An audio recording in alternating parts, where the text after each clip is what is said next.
Hello, my name is Dr. Latkowski. I'm the Vice Principal of the school, and for many years I've been the guardian angel of the MUN program at the school. It's my pleasure today to introduce Sonia. Sonia is a year 11 student who's been with the school for 9 years now, and she's been very active for a number of years, particularly this year, attending various MUN conferences. And we would like to use this time to ask Sonia a few questions about MUN program at the school and otherwise. Sonia, tell me, what do you think it is about those Model United Nations conferences, and why are they so popular across Poland and across the world? Well, obviously, Model United Nations conferences, there are based on the fact that many different students become delegates of certain countries and debate on worldwide dilemmas which are recognized all over the world. I think that they're so popular nowadays in Poland, in Europe, and all over the world, especially because of how culturally diverse the conversations are and how it impacts your debating skills. And it just helps everybody in communication, knowledge on the topic. It's a really good program. Okay.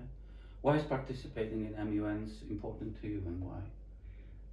Well, it's important to me because from the 7 MUNs I've done in the past, it has really helped me on my debating skills, communication skills, knowledge on the topic, and it has really taught me that through research onto these topics, I learned so many new things that I would have never researched while being at school or just doing my everyday life chores.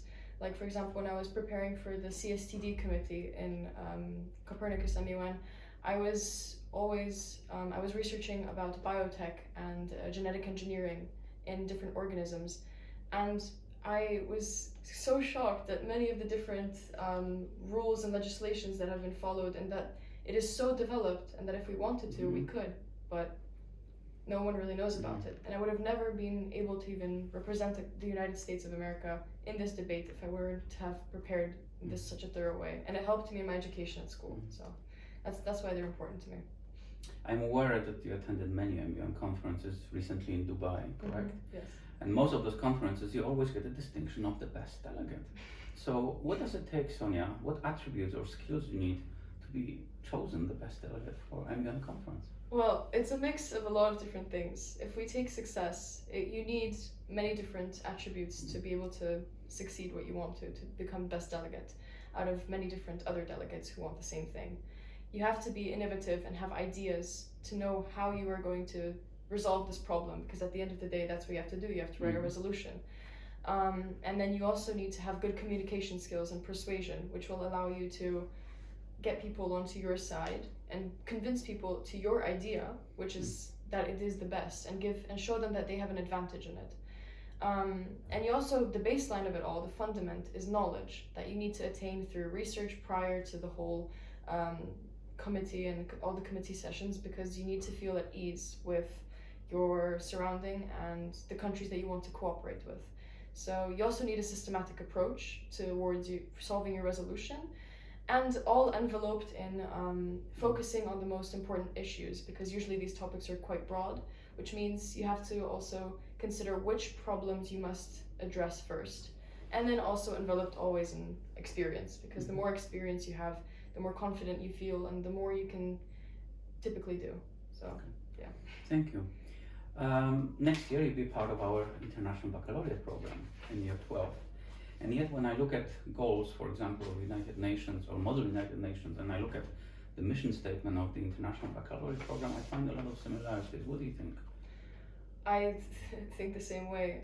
The IB diploma and the IB program, its mission is to create inquiring, knowledgeable, and caring young people, which use their education to create multicultural understanding, respect, and become new leaders of tomorrow and actually help the world. And this is practically the same statement and the same schematic that the United Nations and Model United Nations go by, to allow people to learn, to become delegates and represent the country and actually do something, make a change, be change makers. So I feel like the IB diploma and the IB mission is closely correlated, which is why prior to such taking up the IB, you ought to do some experience with MUNs. Possibly that's why so many schools, for example, Polish IB schools, take on the task of organizing the conferences. You mentioned Copernic and so on. Yeah. Speaking of United Nations, which was created, as you know, after the Second World War, what do you think are main challenges these days for UNICEF and UN? Particularly UNICEF, which you are going to represent us at the Noranglia conference in the summer. Well, obviously there are the most current issues, the most recent issues about the war with Ukraine and COVID.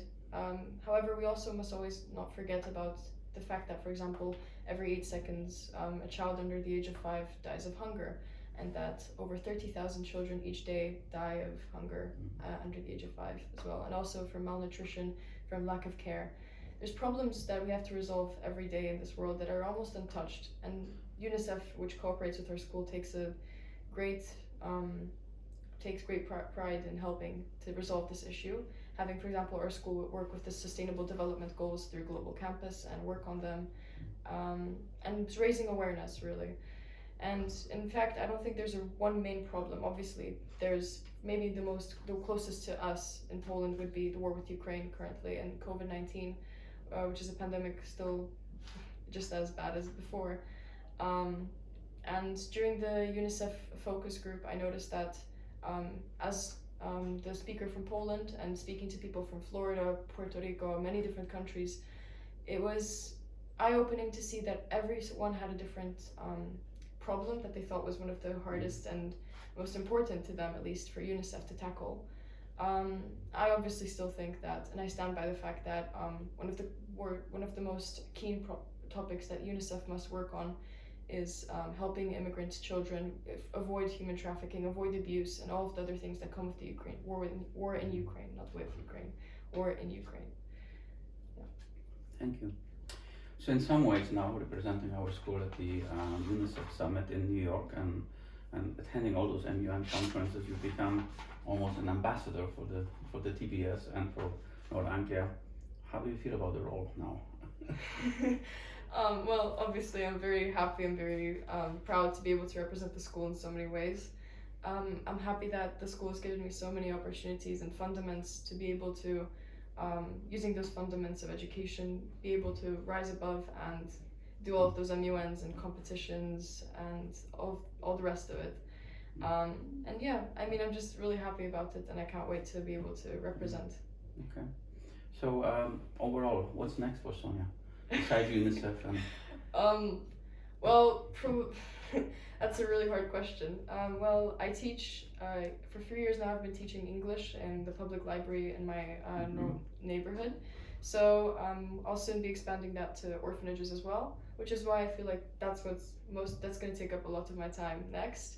As well, more MUNs, obviously the NAE Summit in New York, and definitely a lot of more work with the United Nations, European Union, so on and so forth. And yeah. Thank you for all of that. Thank you, Sonia, and thank you to all for attending our interview. Thank you. Thank you very much.